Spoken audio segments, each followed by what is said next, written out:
Good morning, good morning, good morning. I'm in the laundry room again. I'm starting seeds.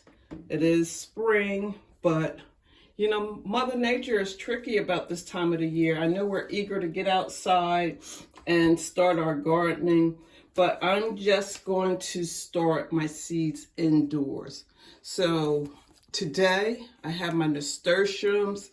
Last summer, let's talk about last summer. Oh my God, this heat was so intense. I normally save my seeds from my nasturtiums, but trust me when I say it was extremely hot. So after everything went to bloom, I did not save any seeds. But these nasturtiums are my favorite. They're pollinator friendly, and I'm just going to start these indoors today. They look a little wet. That's because I soaked my seeds for about 30 minutes just to get them started. And what I'm going to use today, normally I have the Jiffy starter mix, but I'm going to try this year. This is the Burpee organic seed starting mix. And how does this work? It's a block of cocoa coir, and what you do is you put it in a container, add water, and this expands. I mean, when I say it expands, it really does expand. So I've already started one. I have it in my container. Let me see if I can show you. This is my container. That one block, believe it or not, actually filled this container completely up. I use some for my worms, as their bedding, but this was completely filled up with the seed starting mix, the one block, okay? And let's see, I think I spent $4.95 for this at Home Depot. I picked it up at Home Depot. The Jiffy, I believe, runs, this Jiffy starter mix starts out at $7.95. I'm quite sure it varies between each big box store. But what I have is my containers that I purposely kept. I went out and I purchased some of these pansy.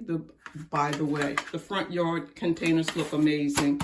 But I put in a bed of pansies, and instead of throwing out the containers, I'm personally repurposing them to keep it out of the landfill. So I'm going to fill these with the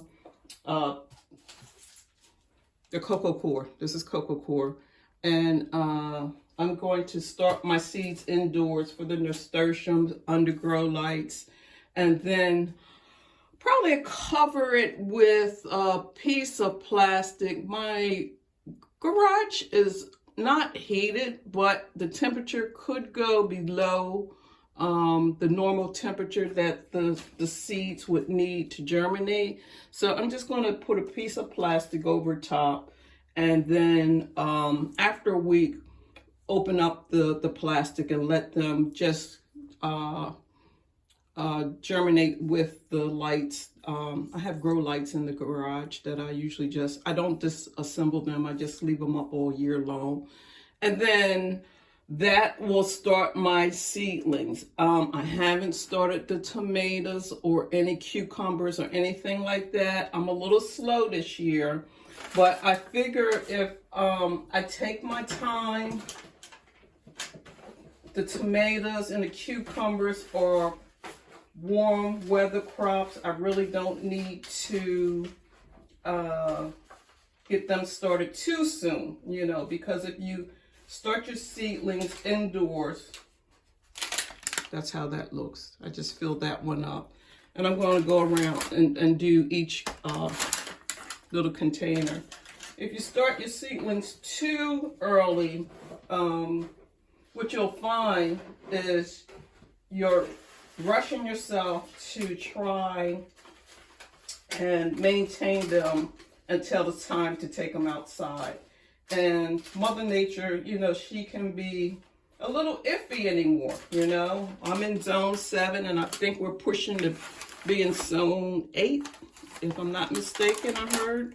But yeah, Mother Nature may play a little trick on us, and we think that everything is going to be okay, and we might get another blast of cold weather. So I'm just taking my time this year to start my seedlings. And yes, I'm still indoors, and eventually I will get out back. I will tell you, there's a lot of yard work to still be done. Because normally after the growing season ends, I usually just leave everything for the wildlife to use during the winter months. Because they do still, you know, you got your squirrels and you have your birds and little critters that come through the garden, and they still need things to eat. So I kind of leave everything as is. Cool weather, I'll go out and start the process of moving old shrubs and then get started planting up everything. I have been looking at the catalogs that have been coming in the mail, but a few things I do want to order. I still have a few things left over from last year's that I did not actually go out and use, so that we'll get started with those. Now, I will tell you this. This is Coco Coir. It does not have any fertilizer or any nutrients in this mix. This is strictly Coco Coir, all right?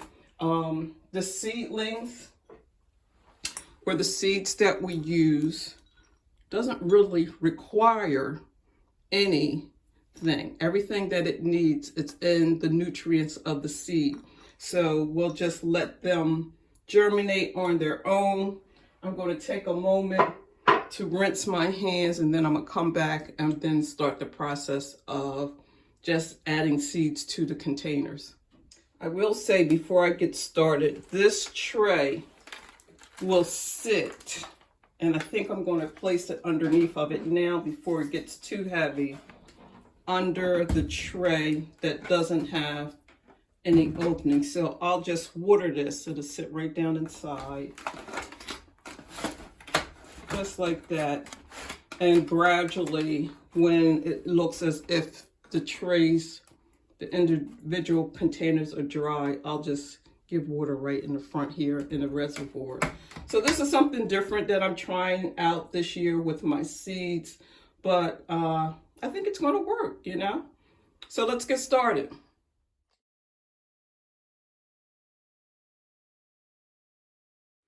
Okay, so for 2 packs of seeds, each container has at least 1 seed. I think I can get 2 in, and hopefully if they all germinate, then I can go back at a later time and try to separate them. If not, you can always look for the seedling that is the healthiest, the strongest. And what you do is you allow that to continue to grow, and take a pair of scissors and cut off the second one that may not completely make it or thrive. So this is what I'm doing. I have some extra nasturtiums seeds that I'm going to just go ahead and place in the 2 containers right here. And then at a later time, if I'm not able to divide them successfully, I'll come back and I will just take a pair of scissors or your snippers and just snip off the one that is least likely to survive. So now that I have that container completely covered with, or container has all of the seeds in it, I'm just going to come back and lightly cover each of, I'm not going to press them down. I'm just going to come back and lightly give a little to each of the containers. And the one thing that I did not do that I would normally do, and I still have to pick them up, I haven't yet this year, is labels. But because this is the first batch of seeds that I have out in the garage, before I start any other seedlings or seeds under grow lights, I definitely will have to start labeling everything so I know exactly what I have. Yes, I did soak the seeds for about 30 minutes, and I believe that that will help them as far as getting started.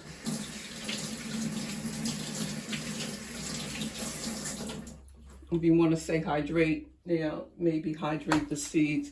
And I'll come back and I'll just check on them. I'm going to put a coat of plastic over the container just to hold some of the moisture, as well as I'm not going to put a heating mat under here. I'm trying to do something different this year.